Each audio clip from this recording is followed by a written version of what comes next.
मैं Shoaib Mohammad, assistant professor government law college Bundi. इस video में हम चर्चा करेंगे एनवायरनमेंट प्रोटेक्शन एक्ट 1986 के जो धारा 10, 11 और 12 के बारे में। धारा 10 बात करती है प्रवेश और निरीक्षण की शक्तियाँ, powers of entry and inspection. यानी power of entry and inspection की जो शक्तियाँ हैं वो किसके पास होगी। इस धारा के उपबंधों के अधीन रहते हुए केंद्रीय सरकार द्वारा इस निमित्त सशक्त किसी व्यक्ति को यह अधिकार होगा कि वह सभी युक्त समयों पर ऐसी सहायता के साथ जो वह आवश्यक समझे किसी स्थान में निम्नलिखित प्रयोजन के लिए प्रवेश करें। यानी केंद्रीय सरकार निरीक्षण करने के लिए, किसी भी उद्योग धंधों के लिए या कारखानों के लिए किसी भी व्यक्ति को सशक्त कर सकती है, किसी भी व्यक्ति को यह अधिकार दे सकती है कि वो युक्त जो समय होता है उस समय के अंतर्गत ऐसी सहायता के साथ जो वो व्यक्ति आवश्यक समझे किसी भी ऐसे स्थान पर निरीक्षण के प्रयोजन के लिए प्रवेश करें। अर्थात उसे सौंपे गए केंद्रीय सरकार के कृत्यों में से किसी का पालन अगर उस व्यक्ति को करना है, जो कि केंद्र सरकार ने जो काम उसे दिया है या जो काम बताए गए हैं, जो कृत्य दिए गए हैं, उनका पालन करने के लिए वो युक्त समय में उसको ये अधिकार होगा उस व्यक्ति को कि वो ऐसी संस्था, कारखाना या फैक्ट्रीज में प्रवेश कर सके। ये अवधारित करने के प्रयोजन के लिए कि क्या ऐसे किन्हीं कृत्यों का पालन किया जाना है और यदि हाँ तो किस रीति से किया जाना है, या क्या इस अधिनियम या इसके अधीन बनाए गए नियमों के किन्हीं उपबंधों का या इस अधिनियम के अधीन तामील की गई सूचना, निकाले गए आदेश, दिए गए निर्देश या अनुदत्त अधिकार का पालन किया जा रहा है या किया गया है। यानी जो वो व्यक्ति है वो युक्त समय के अंदर किसी भी फैक्ट्रीज, कारखाने या किसी भी संस्था के अंदर प्रवेश कर सकता है कि जो केंद्रीय सरकार ने जो नियम बनाए हैं या इस एक्ट के जो प्रावधान हैं उन प्रावधानों का पालन वहाँ पर किया जा रहा है या नहीं किया जा रहा है। उसको चेक करने के लिए और इंस्पेक्शन करने के लिए वो व्यक्ति जा सकता है। किसी उपस्कर, औद्योगिक संयंत्र, अभिलेख, रजिस्टर, दस्तावेज या किसी अन्य सारवान पदार्थ की जांच करने के लिए जा सकता है। यानी किसी भी औद्योगिक जो संयंत्र है, इक्विपमेंट है, इंडस्ट्रियल प्लांट है, रिकॉर्ड है, रजिस्टर है, डॉक्यूमेंट है और एनी मटेरियल सब्जेक्ट जो हैं उन सबको चेक करने के लिए वो व्यक्ति इस प्रकार के जो उसको प्रवेश का अधिकार होगा, जिसको केंद्र सरकार नियुक्त करती है या उसको इस प्रकार से सशक्त करती है। उसके पास वह विश्वास करने का कारण है कि उसके भीतर इस अधिनियम या इसके अधीन बनाए गए नियमों के अधीन कोई अपराध किया गया है या किया जा रहा है या किया जाने वाला है, और ऐसे किसी उपस्कर, औद्योगिक संयंत्र, अभिलेख, रजिस्टर, दस्तावेज या अन्य सारवान पदार्थ का उस दशा में अभिग्रहण करने के लिए जब उसके पास यह विश्वास करने का कारण है कि उससे इस अधिनियम या इसके अधीन बनाए गए नियमों के अधीन दंडनीय किसी अपराध के लिए किए जाने का साक्ष्य दिया जा सकेगा, अथवा ऐसा अभिकरण पर्यावरण प्रदूषण का निवारण करने या उसे कम करने के लिए आवश्यक है। यानी जो वो व्यक्ति है वो किसी भी फैक्ट्री के अंतर्गत या किसी भी कारखाने या इस प्रकार के किसी भी औद्योगिक संयंत्र का अंदर जा सकता है, उसके जो अभिलेख, रिकॉर्ड है उनको देख सकता है, औद्योगिक संयंत्र को चेक कर सकता है, पदार्थ को चेक कर सकता है, या फिर वो किसी सारवान पदार्थ को भी अपने पास रख सकता है। और उसको अगर ऐसा महसूस होता है कि यहाँ पर नियमों का पालन नहीं किया जा रहा तो उनको चेक कर सकता है, या कोई इस प्रकार का अपराध किया जा रहा है तो उन सब चीज़ों के लिए वो व्यक्ति उस जो फैक्ट्री है और संस्था है या उद्योग है वहाँ पर प्रवेश कर सकता है और आवश्यक कार्रवाई कर सकता है। प्रत्येक व्यक्ति जो कोई उद्योग चलाता है, कोई संक्रिया प्रक्रिया करता है या कोई परिसंकट में पदार्थ हटालता है यानी हैंडलिंग करता है, इस प्रकार का कोई व्यक्ति जो इस प्रकार का कोई उद्योग धंधा चलाता है या परिसंकट में जो हैजार्डियस सब्सटेंस है उनको हैंडल करता है, ऐसे व्यक्ति को सभी सहायता देने के लिए आबद्ध होगा। जो व्यक्ति इंस्पेक्शन करने के लिए जाएगा उसको सारी प्रकार की सुविधाएं देगा जिससे कि वो व्यक्ति उस औद्योगिक कल कारखानों का सही तरीके से इंस्पेक्शन कर सके, जिसे उपधारा 1 के दिन केंद्रीय सरकार ने उपधारा के अधीन कृत्यों को करने के लिए सशक्त किया है जिस व्यक्ति को। और यदि वह किसी युक्त कारण या प्रति हेतु के बिना ऐसा करने में असफल रहेगा तो वो इस अधिनियम के अधीन अपराध का दोषी होगा। और यदि जो उद्योग धंधा चलाने वाला व्यक्ति है यदि उस व्यक्ति की सहायता नहीं करेगा तो वो यहाँ पर अपराध का दोषी होगा। हाँ, तो जो उद्योग धंधा चलाता है तो उसकी ये ड्यूटी बनती है कि जब भी कोई व्यक्ति जो केंद्र सरकार ने इस नामित नियुक्त किया है या उसको सशक्त किया है, वो इस प्रकार के उद्योग धंधों के इंस्पेक्शन के लिए आता है, तो उसको सारी सभी प्रकार की सुविधाएं मुहैया कराएं इंस्पेक्शन के रिगार्डिंग, और उसका सहयोग करें। यदि कोई व्यक्ति उपधारा 1 के अधीन केंद्रीय सरकार द्वारा सशक्त किसी व्यक्ति को उसके कृत्यों के निर्वहन में जानबूझकर विलंब करेगा, यदि कोई जो व्यक्ति है वो जो सशक्त व्यक्ति जो इंस्पेक्शन का कार्य कर रहा है उसके कार्यों में कोई बाधा डालेगा या जानबूझकर उसके कार्य को विलंब करेगा या देरी करेगा या बाधा पहुंचाएगा, तो वो इस अधिनियम के अधीन अपराध का दोषी होगा। ऐसा व्यक्ति जो उस व्यक्ति को ऐसा करने से रोकेगा। दंड प्रक्रिया संहिता 1973 के उपबंध जो है वो यहाँ पर लागू होंगे। तलाशी के और जो तलाशी से संबंधित है उस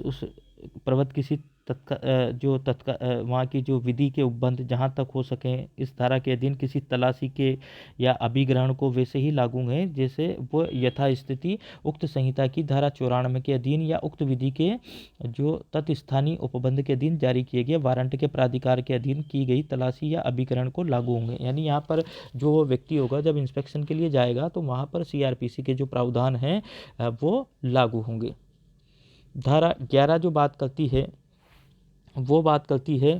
कि नमूने लेने की सख्ती और उसके संबंध में अनुसरण की जाने वाली प्रक्रिया के नमूने किस प्रकार लिए जाएंगे और कौन सी प्रक्रिया का पालन किया जाएगा। केंद्रीय सरकार या उसके द्वारा इस निमित्त सशक्त किसी अधिकारी को विश्लेषण के प्रयोजन के लिए किसी कारखाने, परिसर या अन्य स्थान से वायु, जल, मृदा या अन्य पदार्थ के नमूने ऐसी रीति से लेने की सख्ती होगी जो विहित की जाए। विहित किए जाने यानी जो नियमों के द्वारा बताई जाए। यानी केंद्रीय सरकार के द्वारा यदि कोई अधिकारी को विश्लेषण के प्रयोजन के लिए नियुक्त किया जाता है तो उसको ये शक्ति होगी वो किसी भी कारखाना में, परिसर में या अन्य स्थान पर जाए और वहाँ से वायु के, जल के, मृदा के ये अन्य पदार्थों के नमूने इस प्रकार से ले जैसा कि नियमों के द्वारा बताया जाए। तो जो सशक्त व्यक्ति है उसको ये अधिकार होगा कि वो इस प्रकार से इन पदार्थों के सैंपल या नमूने ले।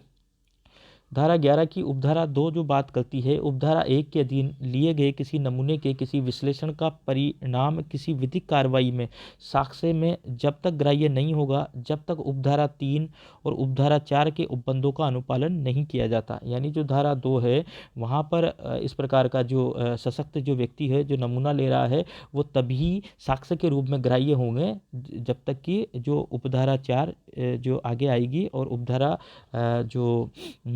3, 4 के उपबंधों के अधीन रहते हुए नमूने लिए जाएंगे। धारा 3 और उपधारा 3 और उपधारा 4 के उपबंधों का अनुपालन करते हुए जो नमूने लिए जाएंगे तभी वो साक्ष्य के रूप में विधिक कार्रवाई में ग्राह्य हो गए। अब धारा 3 में किस प्रकार का जो प्रक्रिया बताई गई है नमूने लेने वाले व्यक्ति की। उपधारा 4 के उपबंधों के अधीन रहते हुए उपधारा 1 के अधीन नमूना लेने वाला जो व्यक्ति है ये धारा 3 में बताया गया है। धारा 3 बात करती है कि उपधारा 4 के उपबंधों के अधीन रहते हुए उपधारा 1 के अधीन नमूना लेने वाला व्यक्ति जो उपधारा 1 में बताया गया है वो क्या करेगा, इस प्रकार का विश्लेषण कराने के अपने आशय की सूचना कि ऐसे प्रारूप में जो विहित किए जाए अधिष्ठाता या उसके अभिकर्ता या उस स्थान के भारसाधक व्यक्ति पर तुरंत तामील करेगा। यानी जब वो जाएगा वहाँ पे तो इस प्रकार की सूचना जो अधिष्ठाता होगा वहाँ का ऑक्यूपायर जो होगा या उसका जो अभिकर्ता होगा उस कंपनी उस फैक्ट्री या कारखाने का उसको इस प्रकार की सूचना उस स्थान का या जो भारसाधक व्यक्ति होगा उसको सूचना देगा कि मैं इस प्रयोजन से यहाँ पर सैंपल या नमूना लेने के लिए आया हूँ। अधिष्ठाता या उसके अभिकर्ता या व्यक्ति की उपस्थिति में विश्लेषण के लिए नमूना लेगा। यानी जब उस फैक्ट्री या कारखाने का जो अधिष्ठाता होगा वो खुद वहाँ पे मौजूद हो सैंपल लेते समय या उसका अभिकर्ता या व्यक्ति की उपस्थिति में या कोई व्यक्ति उसी का कारखाने का जो जिम्मेदार व्यक्ति है भारसाधक व्यक्ति है वो वहाँ पर उपस्थित होगा तो उसकी उपस्थिति में ही जो सैंपल लिए जाएंगे। नमूने को आधान या आधानों में रखवाएगा। cause the sample to be placed in a container, container में रखवाएगा नमूनों को। Container which shall be marked and sealed and shall also be signed both by the person taking the sample and the occupier or his agent or persons। यानी नमूने को जो है वो container में रखवाएगा, नमूना ले लिया नमूने को कंटेनर में रखवाएगा जिसे चिन्हित करेगा, सील बंद करेगा और उस पर नमूना लेने वाला व्यक्ति जिसने नमूना लिया है वो हस्ताक्षर करेगा और अधिष्ठाता जो वहाँ पर मौजूद है वो साइन करेगा और उस पर नमूना लेने वाला व्यक्ति साइन कर दिए। फिर उसके बाद अधिष्ठाता या उसका अभिकर्ता, अगर वहाँ पर अधिष्ठाता मौजूद नहीं है तो वहाँ पर उसका जो अभिकर्ता है वो साइन करेगा या व्यक्ति दोनों हस्ताक्षर करेंगे, या जो भार साधक व्यक्ति है वो उस पर हस्ताक्षर करेगा। आधान या आधानों को यानी जो कंटेनर है उनको धारा 12 के अधीन केंद्रीय सरकार द्वारा स्थापित या मान्यता प्राप्त प्रयोगशाला को अविलंब भेजेगा। जैसे ही इस प्रकार से नमूने ले लिए जाते हैं उनको एक कंटेनर में रखकर उस पर खुद साइन करेगा, अधिष्ठाता की कराएगा या उसके अभिकर्ता की कराएगा, और उसके बाद में उसको तुरंत से ही जो धारा 12 के अंदर जो केंद्रीय सरकार द्वारा स्थापित मान्यता प्राप्त प्रयोगशाला है वहाँ पर तुरंत उनको जो लेबोरेटरी में टेस्ट कराने के लिए भेज देगा। जब उपधारा 1 के अधीन विश्लेषण के लिए कोई नमूना लिया जाता है और नमूना लेने वाला व्यक्ति अधिष्ठाता या उसके अभिकर्ता या व्यक्ति पर उपधारा 3 के खंड क के अधीन सूचना की तामील करता है। जब इस प्रकार से जो नमूना लिया जाता है और नमूना लेने वाला व्यक्ति जब वहाँ पर नमूना लेने के लिए पहुँचता है तो वो उसकी सूचना अभिकर्ता जो है उसका अधिष्ठाता का या अधिष्ठाता को या जो व्यक्ति वहाँ पर भार साधक है उसको सूचना देगा। तब ऐसे मामले में जहाँ अधिष्ठाता या उसका अभिकर्ता या व्यक्ति जानबूझकर अनुपस्थित रहता है, जानबूझकर वहाँ पर जो सैंपल लिए जाएंगे, जो उत्तरदायी व्यक्ति है या जिसको केंद्र सरकार ने सैंपल लेने के लिए नियुक्त किया गया है वो वहाँ पे जाता है और सूचना दे देता है, लेकिन वहाँ पे कारखाने से ना तो अधिष्ठाता उपस्थित होता है, ना उसका अभिकर्ता, ना कोई अन्य व्यक्ति, और वो लोग जानबूझकर अनुपस्थित होते हैं। जबकि वो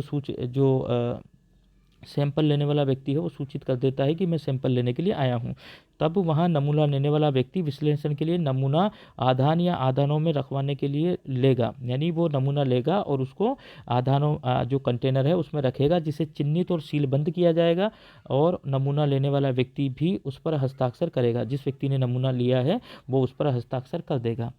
और चूंकि यहाँ पर जो अभिकर्ता या अधिष्ठाता है वो उसको सूचना दे दी गई थी लेकिन वो उपस्थित नहीं हुए,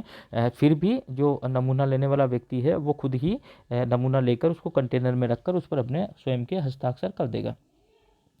ऐसे मामले में जहां नमूना लिए जाने के समय अधिष्ठाता या उसका अभिकर्ता या व्यक्ति उपस्थित रहता है किंतु धारा 3 के खंड ग के अधीन अपेक्षित रूप से नमूने के चिन्हित और सीलबंद आधान या आधानों पर हस्ताक्षर करने से इनकार करता है। अब नमूना तो लिया जा रहा है, जो नमूना लेने वाला व्यक्ति है उसने नमूना ले लिया, उसको कंटेनर में रख दिया, लेकिन जो वहाँ पर अधिष्ठाता मौजूद है या उसका अभिकर्ता मौजूद है या भार साधक व्यक्ति मौजूद है वो उस पर साइन करने से इनकार कर देता है। वहाँ चिन्हित और सीलबंद जो कंटेनर पर नमूना लेने वाला व्यक्ति हस्ताक्षर करेगा जिसने नमूना लिया है, और नमूना लेने वाला व्यक्ति जो कंटेनर्स होते हैं उनको धारा 12 के अधीन स्थापित या मान्यता प्राप्त प्रयोगशाला को विश्लेषण के लिए अविलंब भेजेगा। और ऐसा व्यक्ति धारा 13 के अधीन नियुक्त या मान्यता प्राप्त सरकारी विश्लेषक को अधिष्ठाता या उसके अभिकर्ता या व्यक्ति के यथास्थिति जानबूझकर अनुपस्थित रहने अथवा जो कंटेनर्स पर हस्ताक्षर करने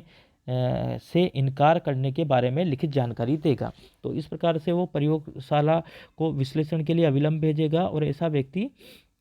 जो सरकारी विश्लेषक है उसको ये सूचना भी देगा कि वहाँ पर जो भार साधक व्यक्ति या अधिष्ठाता या उसका अभिकर्ता अनुपस्थित थे, या ये सूचना देगा कि वो उपस्थित तो थे लेकिन उन्होंने कंटेनर के ऊपर साइन नहीं किए, और उस कंटेनर को अविलंब कहाँ पर उस प्रयोगशाला में भेजेगा जो कि मान्यता प्राप्त है केंद्र सरकार के द्वारा।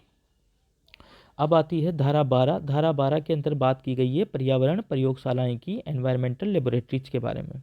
केंद्रीय सरकार राजपत्र में अधिसूचना के द्वारा, भाई सेंट्रल गवर्नमेंट के द्वारा इन प्रयोगशालाओं को जो है वो स्थापना की जाती है। तो केंद्रीय सरकार राजपत्र में अधिसूचना द्वारा, सेंट्रल गवर्नमेंट में by notification in the official gazette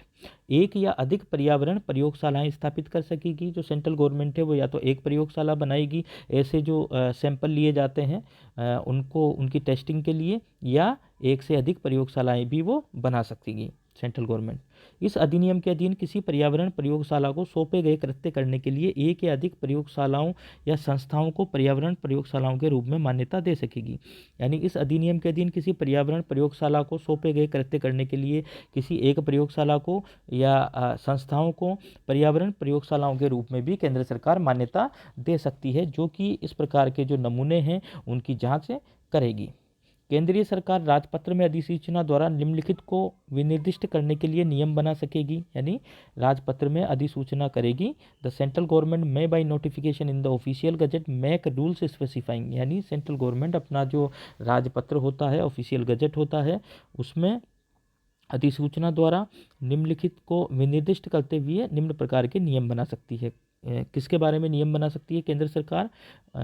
पर्यावरण प्रयोगशाला के क्या क्या कृत्य होंगे, क्या क्या कार्य हैं जो कि पर्यावरण प्रयोगशालाओं के द्वारा इस एक्ट के तहत किए जाएंगे। विश्लेषण या परीक्षण के लिए वायु, जल, मृदा या अन्य पदार्थ के नमूने उक्त प्रयोगशाला को भेजने के लिए क्या प्रक्रिया होगी, किस प्रकार से जो जल, वायु, मृदा के नमूने हैं वो इन प्रयोगशालाओं को भेजे जाएंगे जिनका कि विश्लेषण और परीक्षण किया जाना है। उस पर प्रयोगशाला की रिपोर्ट का प्रारूप क्या होगा, प्रयोगशाला जो है वो किस प्रकार से अपनी रिपोर्ट इन नमूनों को जांचने के पश्चात बनाएगी, और ऐसी रिपोर्ट के लिए संदेह क्या फीस होगी, जो कि फीस वो कि उनको वसूली जाएगी ऐसी प्रयोगशालाओं के द्वारा। तो इस प्रकार के जो नियम है वो केंद्रीय सरकार बनाएगी। ऐसे अन्य विषय जो उन प्रयोगशाला को अपने कृत्य करने के लिए समर्थ बनाने के लिए आवश्यक या समीचीन हो, जिनसे कि जो प्रयोगशालाओं के जो काम हैं वो काम करने में आसानी हो, या